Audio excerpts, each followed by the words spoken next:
Welcome to Grid Live Pre-Race. Very exciting race weekend. We have NASCAR, a Circus of the Americas. INDYCAR is back at St. Petersburg, and of course, MotoGP. First sprint race done. Grand Prix tomorrow. Hello, I'm Joe Sandiego. With me, we have Jackson Todd from 36xracing.com and Tanner Smith from the Pit Box Press. A big thank you to our Patreon investors, Colin Michelle, Mark, Robin, David, and Matthew for investing in the Grid Network each and every month. You too can invest in the Grid Network through Patreon for monthly investments or one time through Buy Me a Coffee, YouTube Super Chat. Well, thank you on the air.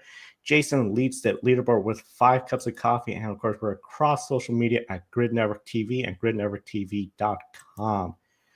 Gentlemen, let's start with NASCAR. Qualifying is about to start in 30 minutes. They just wrapped up the first practice, and Shane Van Gisbergen was the fastest overall on a 10-lap average in the opening round of practice at Circus of America. Jonathan Field just reporting that across Blue Sky, and of course, for everyone tuning in, they saw that. He has to be one of the big favorites this weekend, Shane Van Gisbergen. You even look at DraftKings at plus 450. He is a rookie, first full season here. And of course, he famously won in his very first start in the Cup Series at Chicago, the street course. Today will be his 16th start in the Cup Series coming into tomorrow's race. But I have to ask you, Jackson, no doubt Shane Van Gisbergen, everyone sees as the big favorite, but if he doesn't get a top 5 starting position, further back 6th place or worse, would you still see him as the big favorite to beat at Circus of the Americas? Yeah, so last year he led 20 laps in the Xfinity race when he started from second place. Qualifying is going to say a lot. You're right. I think if he starts in the front, he's in that first lead pack, and then he's one of the main characters of this race. But if he qualifies back in the teens and the 20s, I'm not sure that same possibility exists. There's a new dynamic, obviously, for him overall. We talk about that street course race, but that was such a lightning in a bottle moment of like him showing up and not just being like a new track for the Cup field, but like a new type of track for the Cup field for the street race. And I think gotta rein that in a little bit. Obviously, he's very talented. Like, he's not just showing up to the Cup Series to run 16th every week. But there is a new dynamic for him, a new being a regular in the series, and that's going to present some unique challenges and the new dynamic heading into this weekend. So yes, qualifies top 5. Yes, he's a favorite. But I also wouldn't be disappointed or like let down by just a solid day in the teens. You know what I mean? Yeah, I think that if SVG doesn't qualify in the top 5, then there's probably something more wrong with the car than the driver. With that said, SVG did obviously enter this race last season when he was doing some spot gigs for Colleague Racing, and he showed up pretty well in the first half of the race, but I believe he suffered some sort of mechanical failure towards the second half in the final stage of the race, so he was unable to really contend at the end of the event. But at the end of the day, I think that SVG is clearly one of the best road racers we have on the Cup Series calendar. He is easily going to be the favorite going into this race. DraftKings seems to think so. And I just feel like he should be able to get into that second round of qualifying pretty handily, but if he can't, I have no doubt that he'll be able to maneuver his way through the field, especially having a little bit more familiarity with a layout very similar to this. It's not exactly the same, but it is very similar. So I think that he and his Trackhouse teammates will probably be the ones to watch in this qualifying session, considering that they have, at bare minimum, some data to go off of. You bring up a great point about how very similar track layout, because long while ago, Repco Supercar Series came out here, raced at Circus America in a similar layout, not using that full course. Now, of course, DraftKings, along with Shane Van Gisbergen, you're looking behind him. Christopher Bell, for some, not a surprise, but Connor Zillage, Up there at plus 750, Connor is making his Cup Series debut in the number 87.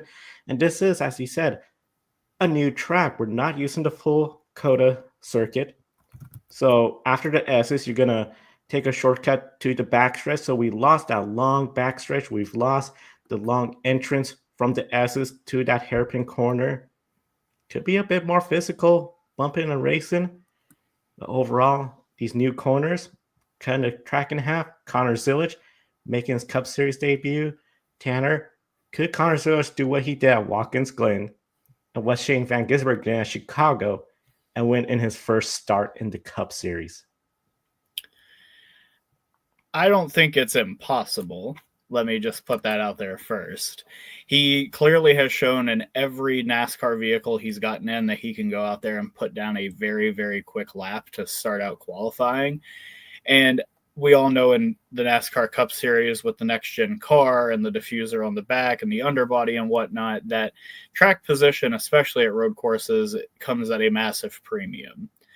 With all that said, this is a group of 38 to 39 other drivers that comes to compete every weekend. They're going to try to win the championship this season. And I just do not see him going out there and beating the best of the best in this sport on his first crack. But if he does, then look out everybody else, because the kid's got a very, very, very bright future ahead of him. Yeah, I kind of agree with what Tanner said. I'm not going to say it's impossible for him to win, but we'd have to have some twists and turns along the way. I think there'd have to be some circumstance. So it'd have to be like, yeah, Christopher Bell just, plowed right through William Byron turn 2 or whatever. But like, I don't think that a Zilic win on like pure speed would necessarily happen. But that being said, it's just start one. The expectation being winning your first start is really high.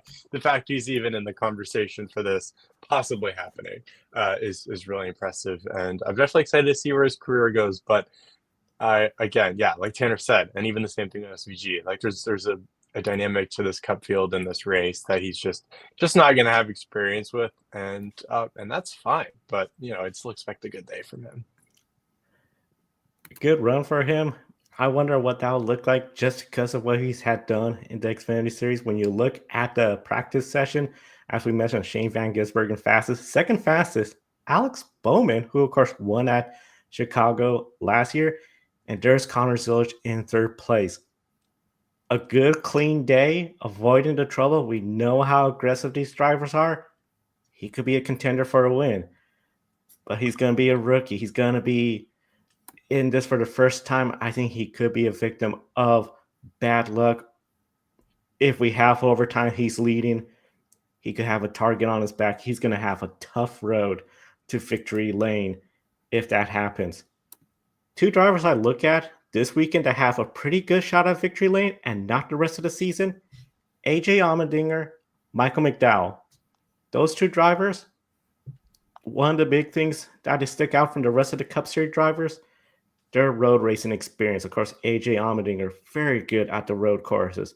Michael McDowell, broad wins at the road courses. But they're not exactly in teams with winning caliber. We got to say, Colleague Racing, their mission of trophy hunting, the last 2 times they've gone hunting, they've come back with nothing. When you look at Michael McDowell, Spire Motorsport, they show some potential this year, but overall, that team still has some work to do before they're contending for wins. So these 2 drivers stand out as potential winners this weekend? Or are they just another face in the crowd of 37 drivers in this race, Jackson? I'll say I like Allmendinger more than McDowell heading into this. I'll make that distinction a little bit. But I think this is just an example of 2 guys who are still going to have an advantage. Like, they're going to perform better on the road course than the ovals possibly. But I think that over time, as the field has been introduced to more road racing on more types of road courses, and as we've settled into the next gen car, those guys have lost that edge a little bit.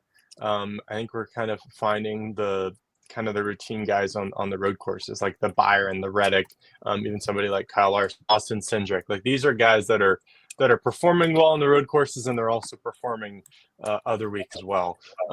So I think that, yes, they do kind of blend in, but these can still be strong weeks for them. They've just lost the extra little bit that they had. Yeah, I'm going to saddle right alongside Jackson and say that Dinger is definitely going to be a bit more of a competitor in this race than Michael McDowell, which is no offense to McDowell, but looking at his stats here in the 4 races that we've run, and granted, I know it's a different layout, but he only has 1 top 10 here, and that goes all the way back to the inaugural event, which was a convoluted mess. As we all remember, that massive rainstorm swept through, and I can personally attest because I was there, and it was awful. I've never felt a croc try to slide off my foot just because there was so much water surrounding it. So anyhow, to get back on topic, I think that if either of the two has a better shot, it's definitely Allmendinger. It seems like Travis Peterson and Michael McDowell are still trying to sort out all of their woes with the Chevy Camaro and, basically trying to get themselves back up to speed. I mean, the last 2 weeks they've had a number of issues with the cars that they just haven't really found the pace possible at tracks that you would expect Michael McDowell to be running closer to the front, and it just hasn't happened. So I think at this point in the season, they probably just haven't quite figured it out yet, and I don't think, given their track record at COTA, that they're going to be able to have it figured out today. So that would be my diagnosis. I feel that 71 team, especially what happened at Atlanta, falling multiple laps down and tying the record for the most free passes, that has to feel pretty good. Like, hey, we could overcome adversity. It's just going to be such a challenge. And of course, McDowell got that extra point for the fastest lap award at Daytona, which Zach from the Gay Racing Podcast predicted that would happen. It came true. Let's see if anyone predicts McDowell winning and if that comes true as well, as we do the little Disney one. Now, the last 2 years here, the winner has come from the front row. When you look at the last 4 races here, out of those 4 races, 3 times, the past winners have come from the top 10. The one exception, Ross Chastain, when he started 16th, went on and get the win. How critical, Tanner, will qualifying be? And do you anticipate the winner will come from the front row, top 5, top 10, or beyond, especially with this new course layout? I think the winner of this race will be whoever survives turn 7. It's that corner is just so poorly made, we'll say. And I think that restarts especially will be particularly problematic.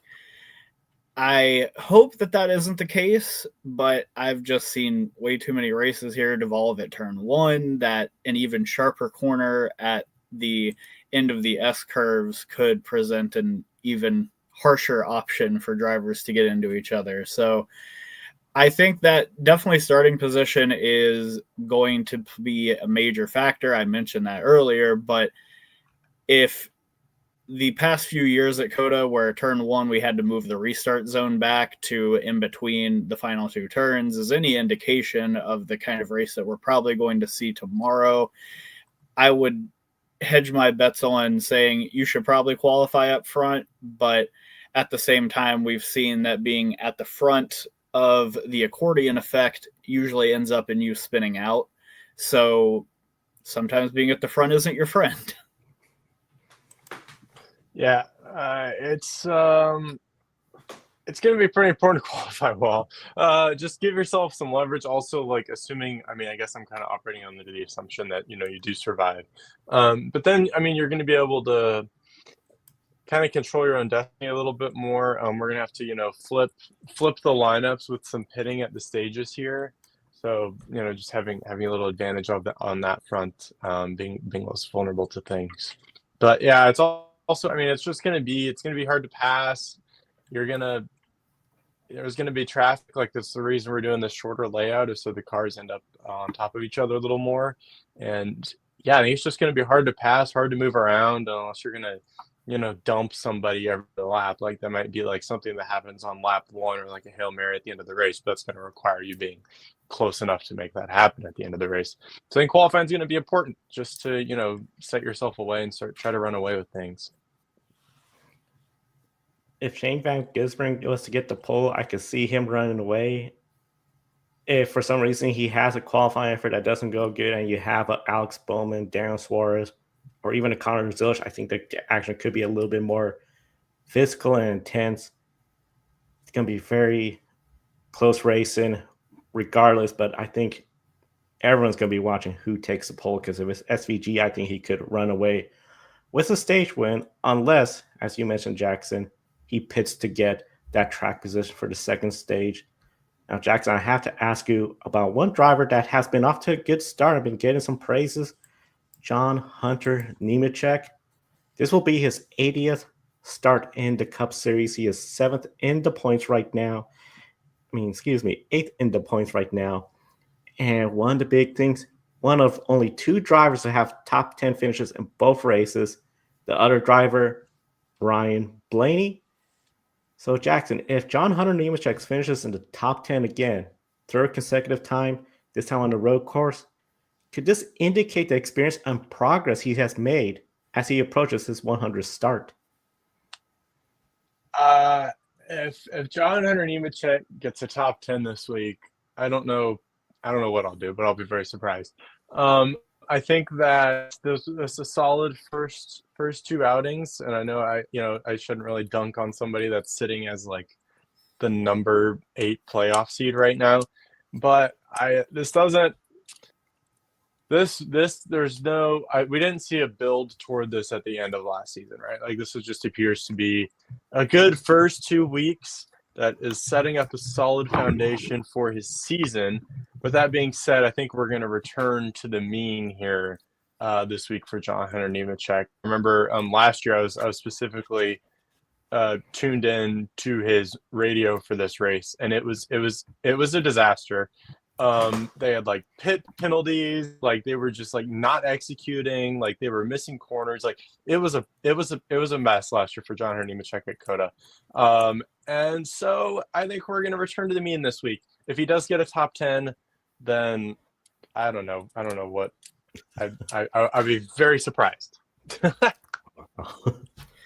You seem flabbergasted by the notion that he could do it.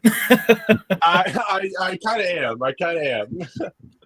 No, and I can't say I blame you. I would say that my preseason prediction that Legacy Motor Club absolutely performs at a better rate than they did last year would look exceptionally good if John Hunter Nemechek got a top 10 this weekend. I, like Jackson, don't see it as being very likely that JHN makes his way into the top 10 this weekend, but with a new layout brings a whole lot of other possibilities, and if you find yourself on the right end of being aggressive, you can end up in the top 5. We saw it with Chase Briscoe in 2023 when he used the accordion effect to his advantage, we'll say, and moved his way through the field into the top 10. So if John Hunter is willing to get the elbows out, or he also has a fast car, it's entirely possible Legacy has made a lot of headway this offseason, and we're just seeing the benefits of it. But I just do not see him in a reasonable world finishing in the top 10. But at COTA, we know the racing isn't exactly reasonable, so who knows? When you look at the speeds from practice today, John Hunter Nemechek, 36 fastest out of 37. Yeah. Doesn't look likely. Yeah. I think, like you said, victim of circumstances. If we see the top runners get spun out, get chaos, mayhem, and if he somehow works his way towards the top 10, it probably will feel like a win considering where they are as a team. And, of course, qualifying will be coming up about 10 minutes from now. The stage lengths for this race, Stage 1 will end on lap 20. The second stage will end on lap 45. And then, of course, 95 laps is scheduled race length, unless we have overtime. The last two races this year, Daytona Atlanta, we have not seen green flag pit stops. But as Jackson mentioned, towards the end of the stages, especially we're still under green, you're going to see some cars come in, make that pit stop, gain track position for when we restart the next stage. So potentially, we're looking at 2 rounds of green flag pit stops this weekend. And the strategy based on the track position, the points, especially if you're a driver like William Byron, Christopher Bell that have that win, maybe you can forego stage point, but as we've seen, each and every point matters once we get to that playoff, Tanner. Could we see more mistakes since we hadn't had green flag pit stops? And mainly, especially at Daytona, the stops have been for fuel only, not so much tires. Landed some tire stops during the stage breaks, but could we see more mistakes occurring on pit road? Of course. I mean, when you aren't coming down to pit road with a gaggle of cars under caution flag conditions, you are absolutely at greater risk of running through too many boxes, speeding on pit road. You are more prone to mistakes because you know that every tenth of a second matters. So I would definitely say that since at COTA we have such a wide track layout, such a gargantuan facility. Granted, it's a little bit smaller than it's been in previous years, but I just feel like for pit road, considering that even Kevin Harvick this week on his podcast mentioned it as one of the harshest pit roads because of how tight it is and how short the boxes are, I just feel like you definitely run the risk of making mistakes on that pit road, given its tight confines. So, yeah, with green flag pit stops becoming a bit more of a likelihood this week, I would definitely say be on the lookout for the penalty report. Yeah, it feels like we're trying to level up our pit stop skill set. We had these no green flag stops at our drafting tracks, but what I'll point out for this week is that this is probably the lowest stakes green flag stops you will have in a season, because you're on a road course, so you're not risking lap loss. You're just losing track position truly if something goes awry. And even then, you're likely pitting before the stage breaks. So you have a stage caution to catch you if things really go wrong. So yeah, it's our next level up of pit stop seriousness. But I mean, yeah, just some new pressure. But yeah, particularly this pit road is really tight, and it's a good point, Tanner. But I'm looking forward to some proper green flag stops here someday soon.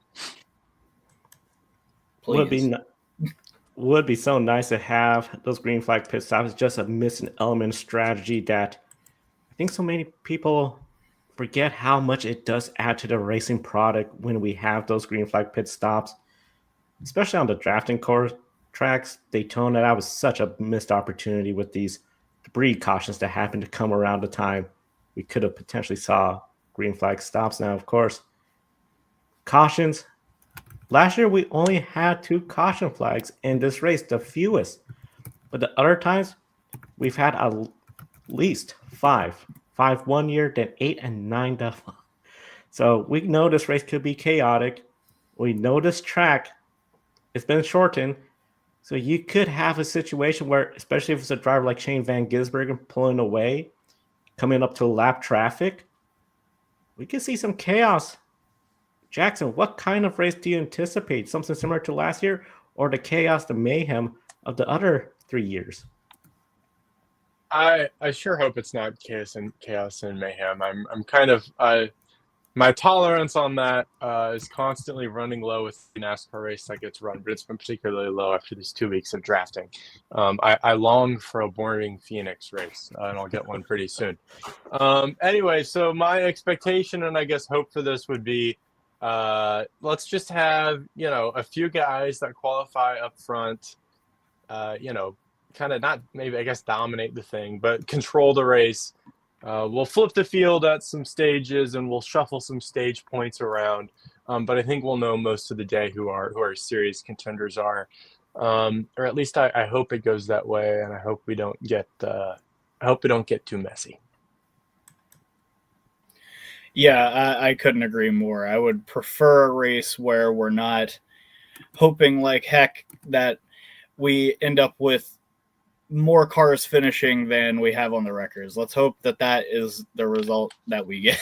But yeah, if 2022 and 2023 are any indication on how this race could go, then yeah, it's not looking great. I am hoping for more of a happy medium with this new layout compared to what we have had. I know I said turn 7 might end in disaster for many, but at the same time, if we don't have a whole lot of restarts, then that won't really be a problem. Yeah, last year all we had were the stage cautions, even though we had plenty of other minor incidents around the track. I believe Chase Elliott got spun out. I think that Kyle Busch got spun out by Christopher Bell in turn 1. Ricky Stenhouse committed international crimes last year at COTA, as we all remember. And Right. his usual. So yeah, I am hoping for a race of 4 or less cautions, but I hope that we don't get into that 5 or more territory that we got into in the first 3 events at this track. I think last year's race played out pretty well. I will say I would have really liked to have seen 2023 play out without Brad Keselowski stalling on the track, but we didn't really get to have those kinds of nice things at that point in time. So, yeah, if we can have a relatively neat and tidy race where there's actually racecraft involved, that would be very fun to watch for me. But I know why some fans come to the racetrack and turn on their TVs on Sundays. So hopefully we don't lean into that. Yeah, I'd love to see good racing side by side, not the chaos, the mayhem, especially that one year where seeing when we had the restart line right there before the start finish line and everyone was just dive bombing turn 1 and was just becoming a mess. We keep talking about these are the best stock car drivers in the world. Well, let's not lose our heads on the last lap. And for goodness sakes, I feel confident, but I shouldn't say it. I'm hoping we don't have a caution flag on the last lap. We don't need to talk about that on the wrap-up show tomorrow. And of course, subscribe, hit the bell icon so you don't miss the wrap-up show tomorrow for the Grid Network. Now, qualifying is about to start in 2 minutes. We'll switch over to the NTT INDYCAR Series. They are back St. Petersburg for the Firestone Grand Prix, and Kyle Kirkwood was the fastest yesterday in the first practice session. Of course, he's driving with Andretti Autosport, now Andretti Global, and sponsorship from Chili's. So Chili's expanded not only in NASCAR, but also in IndyCar. Well, today, the leaderboard kept changing in qualifying, but it was Marcus Ericsson leading with 10 minutes to remain, and he ended up the fastest. So as we enter qualifying, Andretti Global has to be feeling pretty good. They swept the 2 practice sessions. Tanner, how big could this be for Andretti to have swept both practice sessions leading up to qualifying today? I mean, you have to feel good if you're in a Honda this year, especially. But yeah, I definitely think that Ericsson in particular, this is a massive session for him because he had a tumultuous 2024. He was inches away from winning the 2023 Indy 500, and then obviously he makes the move over to Andretti and just has one of the worst seasons I'm sure he's ever had in his life. And it was really unfortunate to watch because I think we all know that Marcus Ericsson is very capable of being a contender in the NTT IndyCar series. So definitely a big deal for him. But you also see, Colton Herta up there as well, Kyle Kirkwood.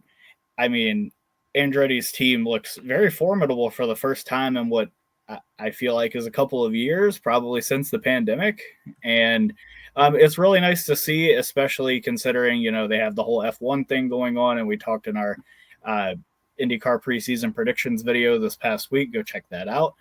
That, it's definitely been a bit of a struggle for them over these past couple of years. And they obviously have this new distraction with it Formula One team that's being developed over in England, but I just feel like this is a very bright start for them, and I hope that they take a lot of pride in the performances they put out this weekend, because clearly they've got 3 really strong cars.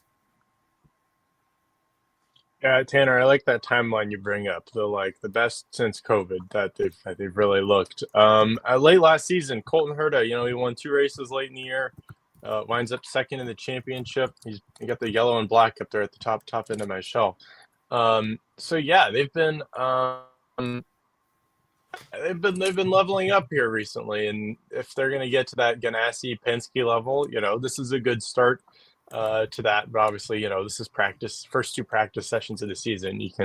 We're judging and projecting an entire season on 2 practice sessions. But I guess the head-to-head comparison is they were ahead of the McLaren cars in those practice sessions. If you want to make some direct comparisons, that's nice. So, but yeah, good for Andretti. Good start. Let's see what happens in the race. Now, one of the things we saw that made a huge difference, in my opinion, and especially in the timing charts, was the difference between the black primary tire and the green alternate tire. Let's pull up those practice results from today, because when you look at the top 10, some surprises there. These drivers used that green tire. Rinus VK with Dale Coyne Racing. Nolan Siegel, of course, is going to be his first full season with Arrow McLaren. Connor Daly, when it looked like sponsorship might be an issue, sure enough, 76 Unical showed up. He uses the green tire, gets up to the top 10. And Stingray Robb, also on that green tire. Everyone else in the top 10 was using the black tire. We saw this big shakeup today. We're going to have qualifying later in the evening, though. So I got to ask you, Jackson, could we see a big shakeup with these teams deciding when to use the green tire and the apparent advantage, including in qualifying? Yeah. That's why you bring a second tire, right? Is to bring a new strategy element and to figure out when to play what cards for your race. So, that's kind of part of the execution, and that's where just because you have a good driver and a good car isn't necessarily going to win you every race. You have to be ready for circumstance and be quick on your feet and know when to use those tires and play the game. Yeah, obviously this will be something that everybody will be keeping their eyes out for tomorrow on Fox at noon Eastern time. I think that having these stronger starting spots for some of these cars that aren't normally up there, such as Dale Coyne's Rinus VK, I think that having them be up at the front will be a really nice shakeup in terms of what our normal lineups typically look like. As we spoke about during our preseason predictions, there's usually only like 3 or 4 teams that typically contend for the title. And though I'm not saying that any of these teams like Dale Coyne are going to be going out there and contending for the title necessarily, it is nice to see that these softer tires are definitely making a huge difference. And it'll be really interesting to see how each team strategist goes into this race and really weighs their options on when they should deploy that tire compound. So I'm not sure it'll lead to a change in our finishing result, but we all know that track position is really important in IndyCar. So it could mean that today's qualifying session is a precursor to what we might see tomorrow. We saw today in the practice session how when a car made that lap on the soft tire came back in pit road, and it has so much rubber buildup just from that. It's clearly gripping. It's very sticky.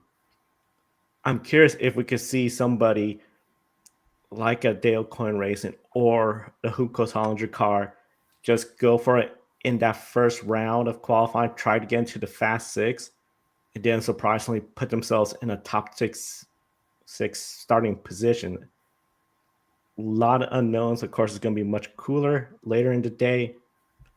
Let's stick with Rinus VK. Of course, second fastest lap. He said that with 10 minutes ago, and he was one of the first drivers to do that by switching to that green alternate tire. Dale Coyne Racing has not looked good at all. Last year was not a good year. Of course, missing the Indy 500 was a big bummer.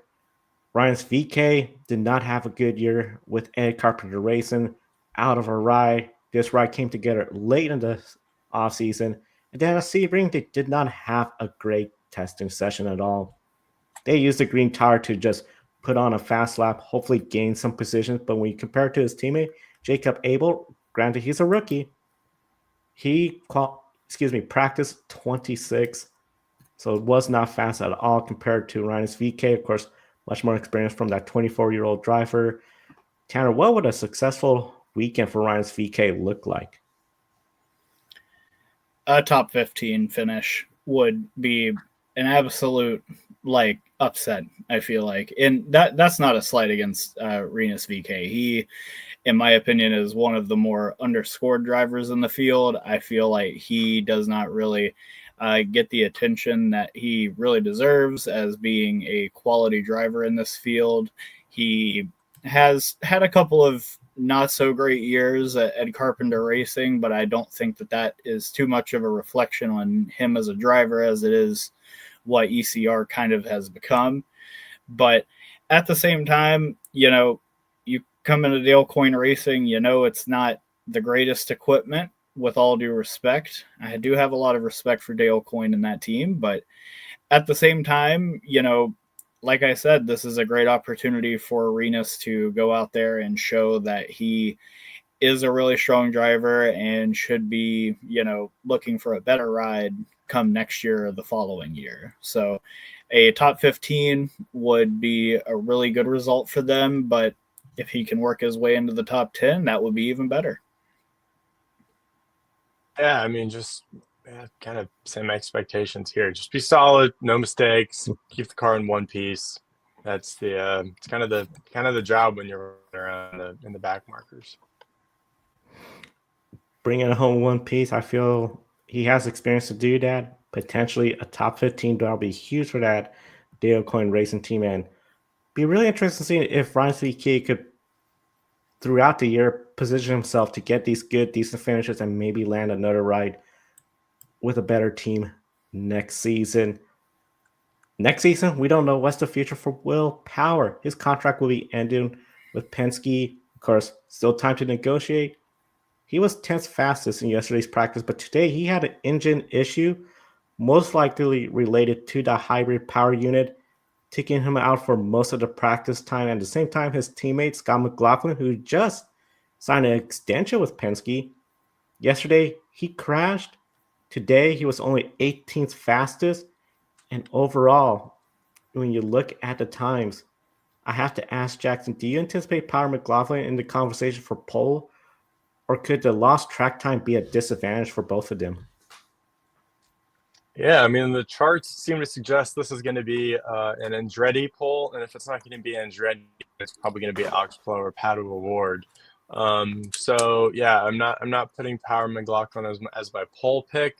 Obviously, it would be nice to have the track time, but it just seems like the Andretti cars, as we've been talking here, do have speed this weekend.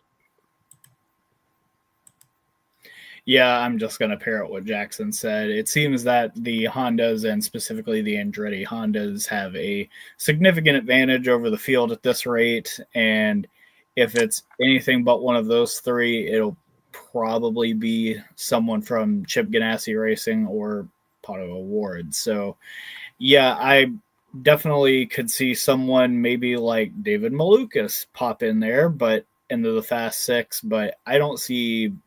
I mean, Penske is just not looking too hot on these charts, and I think that the cumulative lack of practice time from both Power and McLaughlin will make it even harder for Newgarden to, capitalize on that, because you only have really one team's worth of data to go spread out amongst the three. So, yeah, I expect Power and McLaughlin to probably be in the top 12, but not really in the Fast Six. Fast Six is going to be so important, especially there has been 20 races here 21 if you count the 2003 kart race here. Only one driver has won from outside the top 10 starting position, and that was Sebastian Bourdais, 2017 and 2018. Part of it, just the timing of a caution coming out during green flag pit stop cycles. Tanner, what kind of strategy can a team use towards getting to the front if they qualify outside the top 10 or worse, outside the top 20? I think that it might behoove a team that has a poor qualifying session to maybe employ those soft green tires a little bit earlier than they may have wanted to if they were racing up at the front. I mean, I know that this is an entirely different sport and an entirely different style of racing, but we saw last year in NASCAR Cup Series Richmond in the summer race where Daniel Suarez straight up marched through the field, just driving around everybody on the outside, and it propelled him to a stage 2 victory in that race by going on to a softer tire. So with that in mind, and seeing how the practice sessions that we have had where the green tire cars were able to, maneuver their way into the top 10, it seems that these tires have such a clear and present advantage. And while that wrinkle of having the softer tire definitely presents a really cool strategy element, you also have to time cautions properly and basically be able to hold your position even when you have somebody with green tires behind you and you are on the primary tire. So it'll be really interesting to see. I definitely think that, like I said, employing the green tire earlier on might have to be something you consider, but it'll all come down to which cars qualify where and who ultimately has actual speed in their car versus the guys that are using the tire to actually go fast. Yeah, I'll just throw a big exclamation point on everything Tanner said there. I mean, catching a yellow that you can flip or pulling those tires out, those are kind of your only options. It'll be really interesting to see the caution flags. If they could work for you, you could make your way towards the front. If it doesn't, you got a long road, more reliant on the tires. I'm really curious about the setup. Of course, the weather, no rain at all, so it's going to be one of those deals. Starting to think about, especially after we talked about Power McLaughlin, how they may not be in contention for the pole. I started thinking, we saw all three Arrow McLaren cars make the top 10 in practice today. Nolan Siegel, the fastest out of the three, but he used the green tire compared to Lundgaard and Award, 6th and 8th respectively. You look at the fastest Penske driver today, and that was Joseph Newgarden, 14th place. But you look at the times from yesterday, a little bit of a different story from that first practice session where we saw Newgarden 9th, Will Power 10th, and of course Scott McLaughlin had that crash. Jackson, I'm starting to wonder, does this bring any thoughts of maybe Penske could have been holding back on this session, or maybe using this session for the long run speeds compared to qualifying speeds that maybe Arrow McLaren? I'm starting to think about that after we were talking about a little earlier in the show. I mean, I don't know about holding back, but we've talked about, they had some struggles here in these sessions with the engine and then McLaughlin. But I mean, I don't know. I know it's kind of all we have to work with right now, but I don't want to read too much into, 2 practice sessions where you had a lot of tire experiments going on. There seems to be a really dramatic difference this week. So I'm not too worried about it. This has been, I mean, yeah, I'm not taking it as a bad Penske session. I'm just taking it more as some good Andretti sessions out there.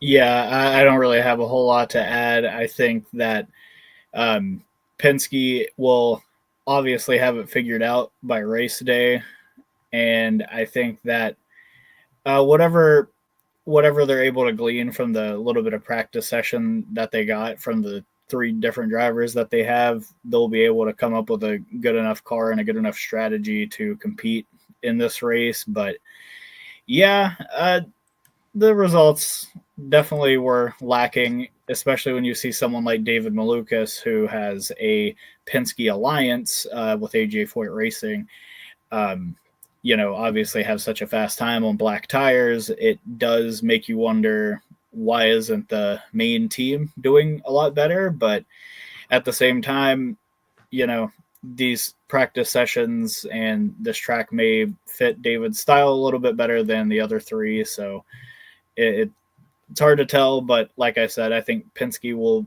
be as close to perfect on race day as they usually are. Penske perfect on race day. I'm really curious just thinking about it, if they were maybe focusing a bit more, one or two of their drivers in the Fast Six.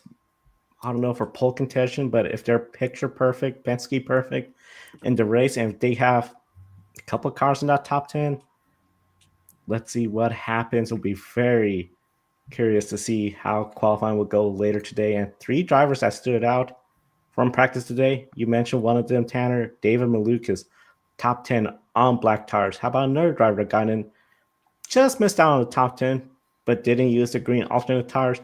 Marcus Armstrong, 11th. Both of them were faster than their teammates. So Ferrucci outshone by his teammate Malukas, and of course Felix Rosenquist, who everyone anticipates to be one of the fastest driver, outshone by Marcus Armstrong. And let's throw in there Devlin DeFrancesco. He was 15th. Yes, he was behind Graham Rahal, more experienced teammate, but he was faster than his rookie Louis Foster. I know, as some of us have talked about, a lot of people wondering how far could the funding Devlin bring in IndyCar compared to his on-track performance, which has not been there. Tanner, which driver was more impressive out there out of those three? For me personally, I've got to say it's Malukas. He is coming into a brand new team, much like Armstrong, and to use your first official practice session to go up into the top 10 in this very competitive IndyCar series, it's extremely impressive for a guy that had such a truncated 2024. I feel like he probably has, out of these three, the best outlook for race day, but I am just really impressed by the fact that none of the Penske cars were really able to make it into the top 10, but one of their allied cars was able to. So yeah, I'm definitely impressed with Malukas, but Armstrong, with Rosenquist data and everything to, kind of pour over throughout the off season, and how quick he was here at St. Pete last season, you've definitely got to look at him as somebody that can contend for maybe even the Fast Six. But yeah, definitely impressed with Malukas. DeFrancesco, honestly, that's about how I expected him to perform. So yeah, that's all I've got. Yeah, I'm going to say Armstrong was the most impressive. I know that Meyer-Shank has some expectations coming into this year. They kind of struggled. They had a good start last year, but kind of fell apart in the second half. So it's a good sight out of Armstrong, first session with the team, like I said, with Malukas there. But yeah, Armstrong, also, 7th in practice one. That's really nice. So yeah, Armstrong looking good. It'll be interesting to see how the race weekend develops in St. Petersburg. And of course, we have NASCAR COTA, and we still have the Grand Prix of Thailand. Marc Marquez taking the pole, and then he won the sprint race, off to a great start with that factory Ducati team. And for some people, that was a great start for the pick a winner race weekend. Matt White, Kobe, as well as Alex Fleener, and Adam Lemeries all predicted Marc Marquez to win the sprint race. So of course, we got 3 races remaining: the NASCAR Cup Series at Circus of America, INDYCAR at St. Petersburg, and MotoGP at Thailand. For everyone watching, comment with who you think is going to win each race. Starting with you, Jackson, and the NASCAR Cup Series at Circus of America. Who is going to win the race? I'm going to go with William Byron. I have William Byron. All right, then. I am going to go with Shane Van Gisbergen. I'm going to stick to my bold prediction from the NASCAR Roundtable. I'm going to stick with him. Connor Zilish is going to shock everybody and get that win at Circuits of America. Now, NTT INDYCAR Series Firestone Grand Prix at St. Petersburg. Jackson, who's your pick to win the race? I'm riding the Andretti hype train, and I'm going to pick Colton Herta to win the first race of the season. I have been thinking about this, and I think Pato Award finally gets revenge from a couple of years ago where he had the plenum event happen to him coming out of the final corner with about 5 laps to go. So I think that he will cap this 2025 season, or kick it off, I should say, with a strong win and an official win where he crosses the line first. Continuing my more bold picks for pick a winner, I'm going to go with Christian Lundgaard in the number 7 McLaren. Has some good fast speeds. I think this could be a breakout year, as I mentioned on the IndyCar Roundtable show. I think he's going to be in victory lane. And the last race, MotoGP, we've seen everybody has been picking Marc Marquez before qualifying. Now, after qualifying, we got the pole. And now after the sprint race, Jackson, are you thinking Marc Marquez for the sweep? Yeah, I think I'm just riding the hype trains in the second half today. I'm going to go with Marc Marquez also. No surprises for me. I'm going Marc Marquez as well. This one, I'm not doing a bold prediction like the others. It's Marc Marquez. I mean, with Jorge Martin out, Pecco Bagnaia, I think he's just one step behind Marc Marquez's teammate. In the chat room, Adam has gone with Marc Marquez for Thailand, Scott McLaughlin in St. Pete. Let's see what happens in qualifying. And Shane Van Gisbergen at Circuits of America. We thank everyone for sharing their predictions, and of course encourage everyone comment with your predictions right here on YouTube or across social media. We're at Grid Network TV across all our social media platforms and our website, gridnetworktv.com. Of course, after Circuits of America, Matthew Bro will have his latest NASCAR article up, and we have plenty of coverage right here on YouTube. Subscribe, hit the bell icon so you don't miss the wrap-up show tomorrow. Then we're going to have Grid Encore Monday, Grid Tonight, and then Thursday, NASCAR coverage for the upcoming race weekend will be on the air. And of course, a lot going on. We also have Formula One coming around the corner. We're going to have our special F1 roundtable coming up shortly. And we encourage everyone, click on the links to go visit 36X Racing and pitboxpress.com. For Tanner and Jackson, I'm Joe. Thank you for watching today's program. We'll see you next time, and enjoy the races.